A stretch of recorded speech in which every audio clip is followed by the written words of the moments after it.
Şimdi de 1B sınıfı korosu sizlerle.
Aslan geldi, minik fare kükredi.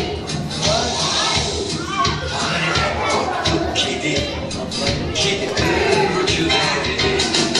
Aslan geldi, minik fare kükredi. Fareden korktu kedi, kedi öpücü verdi. Tuhaf mı, yoksa inanmadın mı? Yalan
sıcaksa güneş, bağla kaplı bir petek.